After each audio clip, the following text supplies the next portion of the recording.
Netizen, kali ini saya bersama beliau yang mulia Bapak Kiai Haji Toha Brori. Tak jeluk haji mereka tahu ke Mekah. Pak Yai katanya dari Ponorogo. Sudah mudik, Mas. Ini loh aku ora dijak lho. Lah umdulan marang tuaku sampean jelung. Pak Yai mentolo padahal aku wis dijak reno pengen lunga ke dijak. Kenapa netizen nanti bagian gua akan emang. Pak Yai ngejak aku niku alasannya adanya nanti siapa ya Pak Yai ya, kan udah rutin. Baiklah netizen ya Bapak, itu hanya sekelas bercanda kami dengan beliau yang mulia Pak Yai Toha Haji Abrori. Kewon kabeh. Kali ini saya mau bertanya dengan Pak Yai. Katanya itu orang itu ada yang mendapatkan naungan dari Allah Pak Yai. Di yaumil qiyamah, dan ini di dunia saja kita dapat naungannya Pak Yai sudah enak Pak Yai. Sering dapat ambeng, sering dapat amplop. Maaf Pak Yai. Apalagi ini di yaumil qiyamah Pak Yai ya, yang jelas tidak ada naungan lagi kecuali naungannya Allah Subhanahu wa taala di Maksar, pada Maksar Pak Yai ya.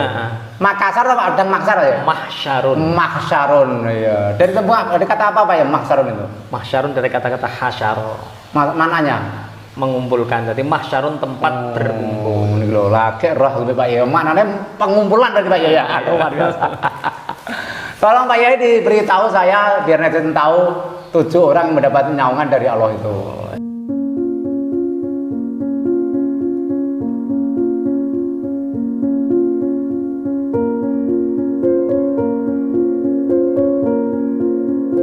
Jadi 7 golongan kata Nabi yang mendapatkan perlindungan, naungan saat tidak ada perlindungan kecuali perlindungan Allah. Oh iya. Yang pertama, Oh iya.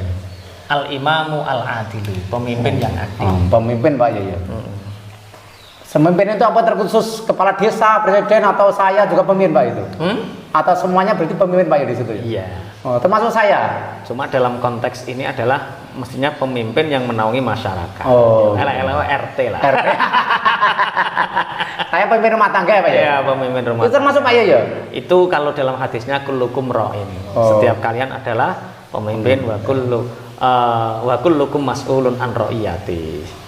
Kalau Mas Taib tidak masuk hadis al-imamu adil, tapi dia masuk hadis kullukum ra'in. Berarti jalan ini saya harus pendek Pak Yai ya?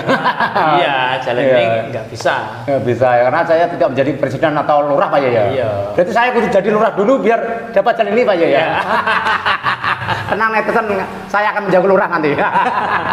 Tapi kenapa pemimpin yang adil itu mendapatkan naungan saat nggak ada perlindungan dari siapapun kecuali perlindungannya Allah? Karena untuk menjadi pemimpin yang adil itu berat. Masya Allah, luar biasa Pak Yai. Saya mimpin rumah tangga 4 orang saja sulit Pak Yai. Apalagi memimpin negara atau iya. Jadi berapa puluh persen ya? Bisa sih 90% lebih pemimpin itu masuk nerakanya itu loh lama, masuk surganya paling lama. Ada hisabnya itu Pak Yai. Nah, hisabnya berat. Makanya saya nggak jadi presiden. Wah, ora usah presiden adoh-adoh. Kami tuwa cari Jogoboyo. Iya. Iku bengkoke jelas. Tugasnya rum jelas. Nek Kiai pegawai ini jelas, bayarannya ini jelas. Tapi sugih jelas. Sugih itu ukurannya hati Mas. Iya Pak ya ya. Bisa guyu ini kita dianggap sugih. Iya Pak, tapi ketemu masuk Pak ya. Mungkin yang terusnya Pak ya? Sudah Pak ya? Ya pemimpinnya sudah. Pemimpin yang adil. Yang kedua adalah wasyabun, dan anak muda nasya'a bi ibadatillah. Anak muda yang dia tumbuh, yang dia terus beribadah kepada Allah. Ini juga saya nggak katut kata Pak Yai. Iya toh. Saya wayang muda senang saya bal-balan Pak.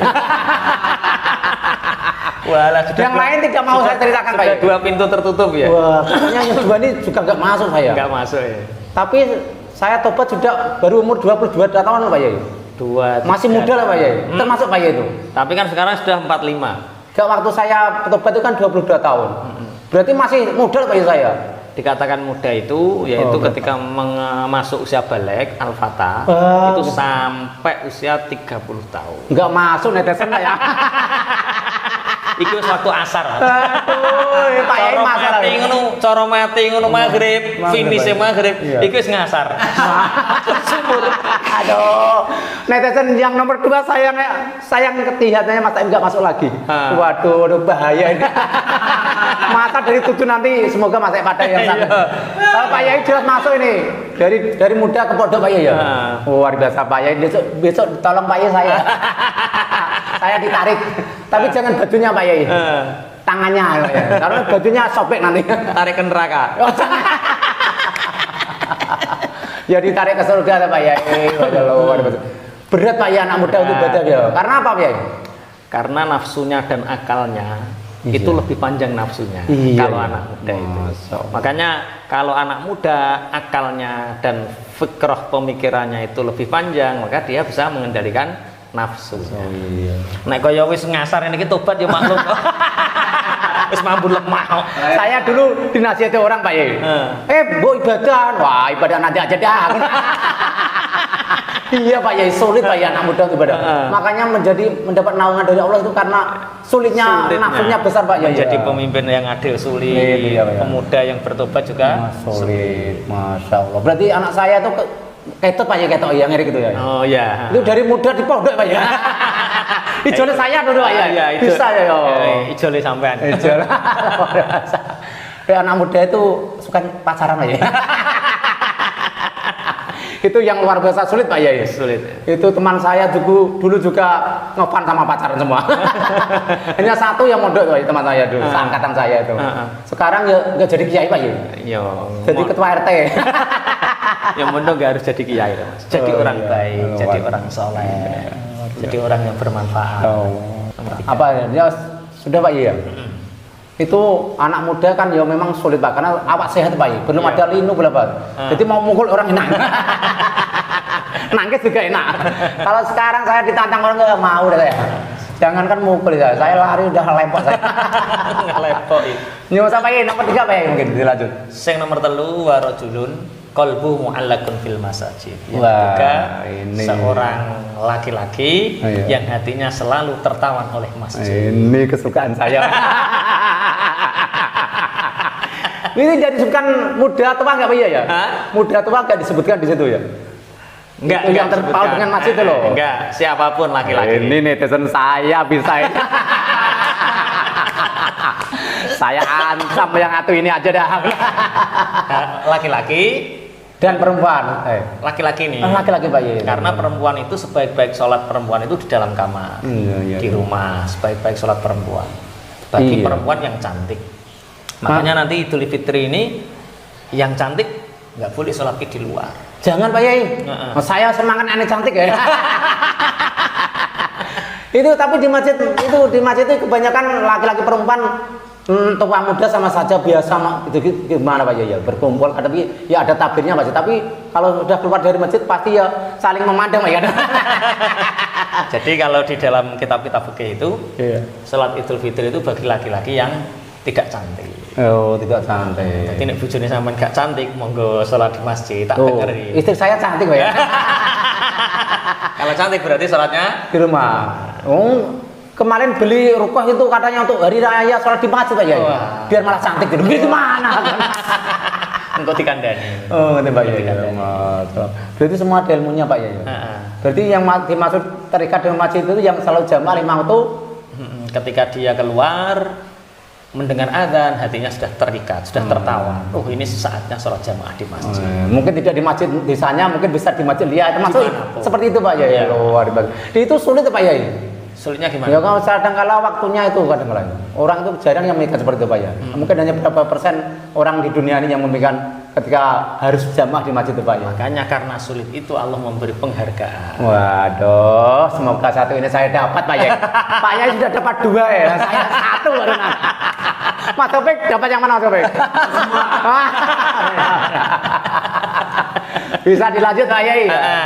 Yang ketiga, keempat Pak Yai. Keempat. Satu pemimpin yang adil.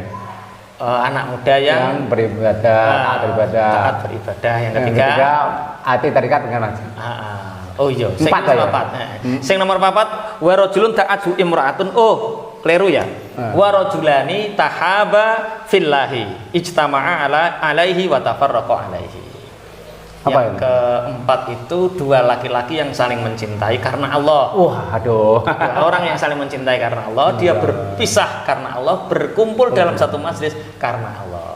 Nah, lah ini bisa dikatakan murid dengan guru juga bisa Pak Yai? Bisa. Nah, ini saya juga masuk netizen ketiganya. Saya membuat konten meruntuh seperti ini karena taat pada Pak Yai saya. Ngaji malam Selasa dapat, iya. ngaji Jumat pagi di masjid dapat, ditimbali dapat, bertemu di mana dapat. Jadi dua orang laki-laki yang saling mencintai karena Allah, bertemu karena Allah, berpisah karena Allah. Mati berpisah Pak Yai berarti ya? Iya. Dulu mana saya Pak Yai? Pak Yai? Dulu saya saja ya? Dulu saya saja. Pak Yai banyak ilmunya biar manfaat. Kalau saya mungkin masih 25 tahun. Pak Yai berarti 40 tahun.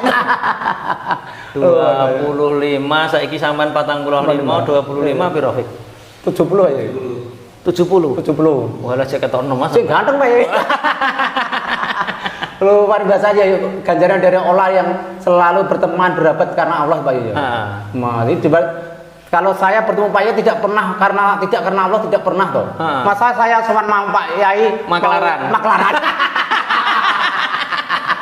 Masa saya selalu ke Pak Yai ada perumahan cantik kan nggak mungkin. Selalu ibadah ilmu Pak Yai. Maklaran mobil. Iya sekarang netizen ya sudah dua. Jadi Pak Yai dapat 2, Pak Yai semuanya kena ya. Saya cuma 2 ya. Berarti yang bertemu berpisah karena Allah Pak Yai. Ya ini insya Allah alhamdulillah. Semoga netizen bisa mempelajari konten ini biar tahu caranya mendapat naungan itu loh gimana. Nomor 5 Pak Yai. Nomor 5. Wa rajulun ta'atu imra'atun dzata mansib wa jamalin. Faqala inni akhafullah. Seorang laki-laki yang diminta perempuan yang cantik yang punya derajat. Cantik punya derajat. Rahasianya nggak mungkin tersimpan. saya Pak Yai. Ini tidak hanya Mas Taim nggak mungkin. Tapi dia mengatakan nggak mau, saya nggak mau karena saya takut dengan Allah. Pernah Pak Yai dapat ujian seperti itu? Wah, dia mau tak cerita Mas Kofek. Pak Yai, saya belum pernah. Gimana perempuan cantik berwibawa mau sama saya Mas Taib? Atau apalagi nari Pak Yai? Wong wajah saya pas-pasan. Motor Katana. SPBU Pertamina juga masuk sama Pak Yai. Ini juga tidak mungkin kalau Mas Taib mungkin yang ganteng katanya Mas Kopek bisa juga Pak Yai. Bisa. Pak Yai juga bisa ini. Karena punya derajat Pak Yai. Bisa dilewati Pak Yai? Apa? Bisa dilewati Pak Yai? Kan belum tentu. Ya kita berdoa semoga dihindarkan. Saya doa sama Allah Pak Yai. Ya Allah jangan dicoba seperti ini. Oh belum dicoba saya Pak Yai. Saya udah mau mencari ya. Nah untuk bilang dari Pak Yai, semoga Allah tidak memberi kepada saya ujian yang seberat ini. Amin. Keluar biasa saya dengan harta, dengan pangkat masih berat ini Pak Yai. Sudah cantik, anaknya orang kaya, berpangkat. Wah, rahasianya nggak ketahuan. Rahasianya nggak ketahuan ya. Bisa di mana-mana Pak Yai. Aku bareng kata berat. Netizen luar biasa perbincangan pada kali ini dengan Pak Yai Tohabro. Lanjut saja Pak Yai, kelihatan nomor 5 nggak mungkin saya. Nggak mungkin. Yang nomor 5 ya. Wa rajulun tasaddaqa bi sadaqatin. Oh sebentar Pak Yai, mau jawab. Tadi dicoba wanita cantik berubah Pak Yai. Jangan mati cantik netizen ya. Oh yang biasa-biasa saja saya bisa jebol. Kalau tidak mendapat hidayah dari Allah Pak Yai. Kalau mendapat hidayah ya bisa dilewati. Semuanya itu pasti karena hidayah Allah Pak Yai. Siap netizen ya. Jadi dicuci seperti itu dilewati kalau bisa. Jangan kadang-kadang gitu loh. Pemimpin yang adil. Terus pemuda yang beribadah. Ketiga, hati terikat dengan masjid. Orang yang hatinya terikat dengan masjid. Yang keempat, terus apa ya tadi? Apa? Supaya laki-laki yang diundang wanita itu yang keberapa? Yang kelima. Yang kelima ya. Yang keempat. 2 laki-laki yang saling mencintai karena Allah. Ya. Yang kelima diundang wanita cantik berpangkat menolak Pak Yai. Dan dia mengatakan aku takut kepada Allah. Ya Allah, itu seperti saya Pak Yai. Amin. Yang keberapa sekarang? Yang ke-6 ya? Yang ke-6. Wa rajulun tasaddaqa bi shadaqatin fa akhfaha. Seorang laki-laki yang bersedekah kemudian dia menyamarkan sedekahnya. Hatta la ta'lama shimaluhu ma tunfiqu yaminuhu. Sehingga tangan tengen iki bersedekah, tangan kiwa gak ngerti. Nah, ini saya mau tanya Pak Yaya. Mumpung ingat. Ada orang begini Pak Yaya bilangnya. Saya itu sedekah itu selalu siri, jadi tidak ada yang tahu. Nek sedekah saya setiap hari, tapi saya siri terus. Nah, itu gimana? Termasuk bilang-bilang atau tidak Pak Yaya sebenarnya? Sedekah kok siri? Maksudnya sedekah dia tidak disembunyikan Pak Yaya, tapi bilang sama orang gitu loh Pak Yaya. Saya itu sedekah tiap hari tapi nggak ada yang tahu. Nah, itu termasuk bilang nggak? Maksudnya tujuannya tidak jelas Pak Yaya. Pada siapanya itu tidak jelaskan Pak. Itu sum'ah namanya. Oh, semua Pak Yaya. Jadi begini, sedekah itu ada dua. Ada wujubul idhar, wajib ditampakkan. Siapa yang bersedekah wajib ditampakkan? Yaitu sedekah-sedekah yang sifatnya wajib. Seperti zakat mal. Misalkan Mas Taufik zakat mal, anak istrinya harus tahu. Nah, hari ini Bapak mengeluarkan zakat malnya Bapak sekian, 10%-nya, 25%, 2,5%-nya. Ini istrinya tahu, anaknya tahu, kerabatnya tahu, semua tahu. Jadi kalau wajib hukumnya wujubul idhar. Kalau sunnah itu boleh ditampakkan di syiar. Misalnya apa ya itu? Boleh, misalnya apa? Misalkan Mas Taib ini kan tokoh di masyarakat, muadzin. Masa gak tahu sedekah? Nah, supaya orang itu ternyata Mas Taib juga sedekah. Jadi ada yang wajib ditampakkan, ada yang tidak diwajibkan. Untuk dakwah, untuk pendidikan, mentarbiyah umat itu ditampakkan nggak apa-apa. Tapi di samping ada sedekah yang kita tampakkan, harus ada sedekah yang kita sembunyikan, namanya sedekah tatawu, sedekah sunnah yang kita wajib menyembunyikannya, sehingga dengan sedekah tatawu ini bisa menolak bala. Saya pernah punya cerita gini Pak Yai, ada orang gila itu Pak Yai, panas banter kemarau, dan itu saya belikan es Pak Yai. Benar saya sudah ikhlas karena Allah Pak Yai. Ada teman saya yang lihat, Mas Taib luar biasa. Luar biasa ya. Maksudnya kok apian menung pintu tuh kok es enak men. Saya akhirnya hati saya kok aku kok. Itu yang sulit kali itu ikhlas itu. Sebenarnya pertama kali saya ikhlas biar dia orang tidak dilihat saya ikhlas karena Allah. Saya belikan es Pak Yai, kan dahaga kemarau panjang itu. Jadi ketika minum teman saya tahu yang membelikan es itu saya gitu Pak Yai. Saya dilem, saya nggak kuat Pak Yai. Aku. Makanya ada dua ini apa? Tandanya ikhlas itu terus menerus dilakukan. Oh iya. Tandanya ikhlas itu terus menerus dilakukan Pak Yai. Makanya kalau kita bersedekah jangan takut riya. Kalau bersedekah jangan takut riya. Jadi sedekah khafi, sedekah samar, dan sedekah jahri, sedekah yang tampak itu sebenarnya nggak ada bedanya. Bagi orang yang ikhlas Pak Yai ya? Bagi orang yang ikhlas. Jadi yo suatu saat ya diketokno, suatu saat yo disembunyikan Pak Yai. Disembunyikan misalnya gimana Pak caranya? Yang menyembunyikan caranya misalnya gimana Pak contohnya? Sekarang kan banyak baca Facebook, tahu-tahu ini ada santunan ini, klik rekening seret ditransfer. Bisa Pak Yai ya? Iya. Nggak mungkin salah arah nggak mungkin Pak Yai? Oke. Oh, nggak mungkin. Yo walaupun salah arah kan Allah berfirman dalam Al-Quran, la yanaalallahu luhumuha wala dima'uha walakin yanaaluhu taqwa minkum. Allah tidak melihat dagingnya, tidak melihat darahnya, sebesarnya. Yang dilihat Allah adalah hati yang takwanya itu. Jadi misalnya Covid panitia sedekah. Terus sampean maringi duit dengan Covid untuk disedekahkan. Karo Covid dipangan dewi. Berarti sedekahnya berpahala enggak? Berpahala karena yang dilihat Allah bukan uangnya itu tapi hatimu yang bertakwa yang mengeluarkan itu. Oh gitu Pak. Jadi selalu khusnudun aja Pak ya. Iya. Jangan khawatir. Luar biasa netizen. Ada ilmunya semuanya. Makanya netizen ini harus selalu dekat dengan para ulama ya. Bisa dilanjut Pak Yai yang nomor 7 Pak ya. Yang terakhir ya. Iya. Yang terakhir warajulun zakarallahu khalian fafadat ainahu. Jadi seorang laki-laki yang berzikir kepada Allah. Masya Allah. Dengan zikirnya itu kedua matanya menangis. Nah, ini gimana Pak Yai? Saya ceritakan nggak Pak Yai? Saya pernah menangis Pak Yai tengah malam itu. Wayah HP mati. Iling utang. Udah udah mau jatuh tempo, belum banyak uang aku udah akhirnya nangis saya. Habis nangis saya hilang loh. Saya tadi nangis karena dosa ya karena utang ya. Ya nasib. Iya nasib. Ya nasib. Itu jadi ya nasib aja. Kayak wiritan itu nggak punya astagfirullah, Pak. Duit. Nagake. Maka berzikirlah kepada Allah di waktu luang, maka Allah akan ingat kepadamu di waktu sempit. Jadi kita ingat kepada Allah di waktu luang, ketika kita sempit, Allah ingat kepada kita. Ya Pak, kenapa itu di dalam hadis itu kok tengah malam Pak? Menangis di tengah malam. Kenapa Pak? Istimewanya tengah malam. Kholian berzikir dalam keadaan sendiri. Oh, sendiri. Sendiri itu berarti bukan paket loh ya. Kalau diundang di balik desa namanya paket. Paket. Jadi, berzikir sesuai order. Saya suka menangis di undangan yang orang banyak Pak. Biar saya kelihatan seperti wali. Kalau orang banyak saya kalau kayak bersendirian sulit Pak ya. Berarti itu bahaya Pak ya. Iya. Oh, enggak boleh ya. Seperti tadi orang yang bersedekah tangan kanannya mengeluarkan tangan kirinya nggak tahu itu kan, walaupun hamba Allah ya jangan ditambah-tambahkan. Oh iya. Haji Taib 5 juta. Belum budal Pak Yai. Amin. Hamba Allah, kowe ngene. Akhirnya orang-orang tahu nek hamba Allah kowe.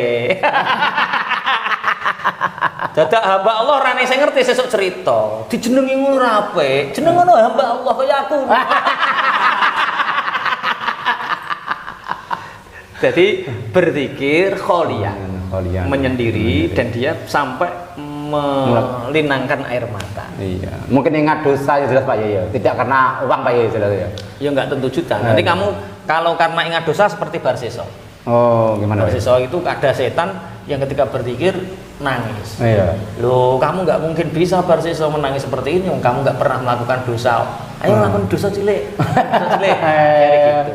Jadi yang enggak, karena memang ada khauf dan roja kepada Allah. Iya. Jadi orang berzikir sampai menangis itu karena dia ada harapan dan ada rasa takut kepada Allah. Masya Allah, luar biasa Pak Yai. Cukup sekian Pak Yai ya? Ya karena awakmu tuh. Ini loh Pak Yai ngelulu aku. Mungkin Yai ditakut terus lempok paling. Akhirnya aku dilulu, karena gue dan aku dilulu.